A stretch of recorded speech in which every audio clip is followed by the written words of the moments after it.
রিশকে স্কুলে দিয়েই না সাথে সাথে এসেই আমি রান্নাঘরে ঢুকে পড়েছি। আজকেও না একটু তাড়াতাড়ি রান্না করতে হবে, তাই জন্য মাছটা আমি বের করেই গেছিলাম। আর স্কুল যাওয়ার আগে আমি বেশ অনেকটা ঘরের কাজ করেও রেখেছি, যেমন ঘর ঝাড় দেওয়া, মোছা। আর আজ তো বৃহস্পতিবার, এই জন্য স্নান করে লক্ষ্মী পুজোটাও দিয়ে গেছিলাম। তাহলে ওই কাজ নিয়ে আমার আর কোনো চিন্তা নেই। এখন রয়েছে শুধু বাকি রান্নাটা, যেটা একটু তাড়াতাড়ি করতে হবে। ওই জন্য দেখো না, একটার পর একটা আমি রেডি করতে শুরু করেছি। আজকে না আর ডাল রান্না করব না। আর আগের দিন মানে কালকে যে কলাইয়ের ডালটা করেছিলাম, ওটা না বেশ অনেকটাই রয়ে গেছে। কৌশিক তো কলাইয়ের ডাল খেতে ভীষণ ভালোবাসে। ও বলল ডালটা নষ্ট করো না, আমি এই ডালটাই খেয়ে নেব। আমি না পেঁয়াজকলি খেতে বরাবরই ভীষণ পছন্দ করি, আর কৌশিক তো অত বেশি ভালোবাসে না।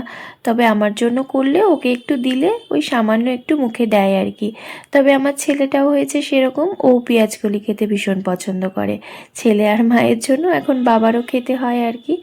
আজকে ওই একটু পেঁয়াজকলি ভাজা করে নিচ্ছি। আগের দিন বাজারে গেছিলাম, তখনই এই পেঁয়াজকলিটা নিয়েছিলাম।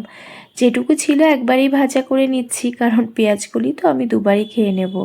আর তার সাথে এই কাতলা মাছটা আগের দিন নিয়েছিল, ওটাকেই ঝোল করে নিচ্ছি। তবে থেকে শীত পড়েছে না, সেদিন থেকেই আমার এই সিম বাটা বা ভর্তা এটা খেতে ইচ্ছা করছিল। কিন্তু কৌশিক না এই সিম বাটা একদমই পছন্দ করে না।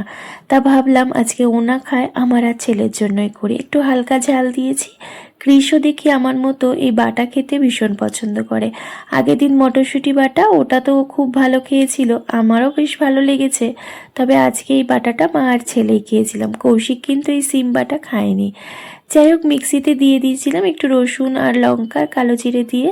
বেশ ভালো লাগলো জানো তো। আর একটু কাঁচা সর্ষের তেল দিয়েছিলাম। রান্নাটা শেষ হলেই না কৌশিককে খেতে দিয়ে দেবো। তারপর ওর খাওয়া হলে আবার কৃষ রয়েছে স্কুলে, ওকে আবার আনতে যেতে হবে। ওকে আনতে দিয়ে কৌশিকের ট্রেন রয়েছে। অনেকটা বাসনও সিঙ্কে জমা হয়ে গেছে। ভাবলাম ও তো স্নান করতে গেছে, ততক্ষণে আমি এই বাসনগুলো একবারে মেজে রান্নাঘরটাও ক্লিন করে নিই। এখনো না কিছুটা সময় বাকি আছে। যখন হাঁটতে গেছিল না, তখন কিছুটা আলু নিয়ে এসেছিল, সেই আলুটাকেই এখন আবার ঢেলে রেখে দিই। তাহলে ভিডিওটা আমি এখানেই শেষ করে দিচ্ছি। ভালো লাগলে লাইক কমেন্ট করতে ভুলো না, আর প্লিজ ফলো করে আমার পাশে থেকো। তোমরা সবাই অনেক ভালো থেকো। টাটা।